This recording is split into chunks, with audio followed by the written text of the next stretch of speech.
네, 헌법재판소가 인정한 박근혜 전 대통령의 탄핵 사유입니다. 비선실세 최순실과 문고리 3인방의 국정농단, 세월호 참사에서 국민의 생명과 안전을 보호하는 업무를 성실히 수행하지 않은 점, 삼성으로부터 뇌물을 받고 미르재단, K스포츠재단을 통해서 검은 돈을 축적한 직권남용, 뇌물수수 이 사안에 대해서 탄핵을 인정했습니다. 자, 그러면 윤석열 대통령에 대해서는 어떤 의혹이 있는지 확인을 해보겠습니다. 첫 번째는 윤석열 대통령의 비선실세, 배우자 김건희의 국정농단 의혹입니다. 정치 브로커 김태로 알려진 명태균의 발언에 따르면 김건희 여사가 지난 지방선거 공천에 개입했다라는 의혹, 김대남 전 대통령 행정관의 발언에 따르면 김건희 여사가 지난 총선 공천에 특정 후보를 특정 지역에 배치했다는 의혹, 최재형 목사 발언에 따르면 김건희 여사가 국정인사에 관여했다는 그런 의혹들이 제기가 되고 있습니다.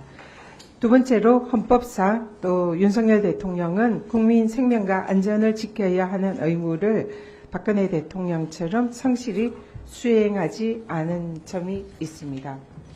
당시에 박근혜 대통령은 세월호 참사에서 구명조끼를 입었다고 하는데 그렇게 발견하기가 힘듭니까? 라는 망언을 한 사실이 있습니다. 윤석열 대통령은 이태원 참사 다음 날 희생자들의 사망 원인에 대해서 내진탕 이런 게 있었겠지라는 엉뚱한 소리를 합니다.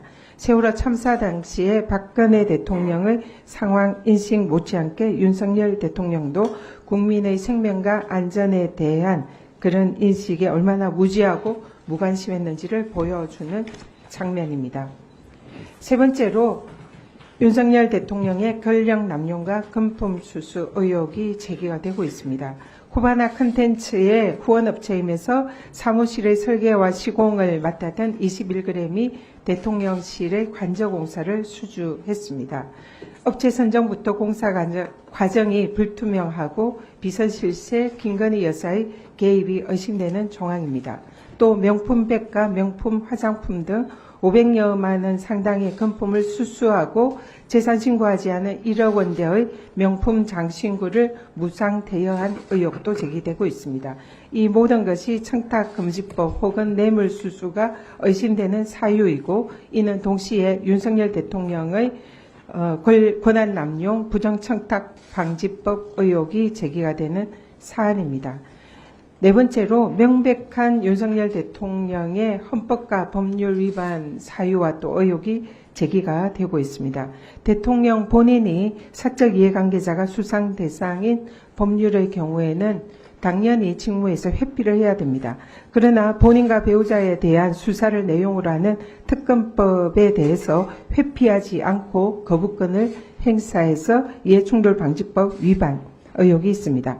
김건희 여사가 대통령 직무와 관련하여 명품백을 수수했으면 공직자인 대통령의 경우에는 청탁금지법에 의하면 당연히 이를 신고하고 반환하여야 함에도 불구하고 그러지 않은 윤석열 대통령의 부정청탁방지법 위반 의혹이 있습니다. 3억 6천만 원 상당의 여론조사 결과를 무상으로 받은 정치자금법 위반, 그리고 공천에 개입해서 선거법과 정치적 중립 의무를 위반한 의혹이 있습니다. 그 밖에도 윤석열 대통령이 공직선거법 대선 과정에서 각종 허위 사실을 유포하고 거짓말을 한 의혹들이 있으나 검찰의 경우에는 이를 대통령 이후에 기소를 하겠다며 사실을 수사해서 기소하겠다며 각하 처분을 내린 사안들이 많이 있습니다. 실제로 수사에 들어가면 공직선거법 위반 의혹이 매우 제기가 많이 되는 그런 사안입니다. 지금 우리 차장님께 묻겠습니다. 이러한 대통령과 비선실세 김건희 여사 주변에 제기되는 이런 의혹이 지금 우리 헌법상에 대통령 탄핵 사유로 거론되는 헌법과 법률 위반에 해당할 수 있는지 질의 드리겠습니다. 지금 그 위원님께서 말씀하신 일로 인해서 지금 국회에서 논의가 이루어지고 있는 걸로 알고 있고요. 그리고 청문회도 진행이 되는 걸로 알고 있습니다. 그리고 그 청문회 진행과 관련해서 지금 권한쟁의 사건도 들어와 있어서 그 점에 대해서 재판소에서 잘 살펴보도록 하겠습니다.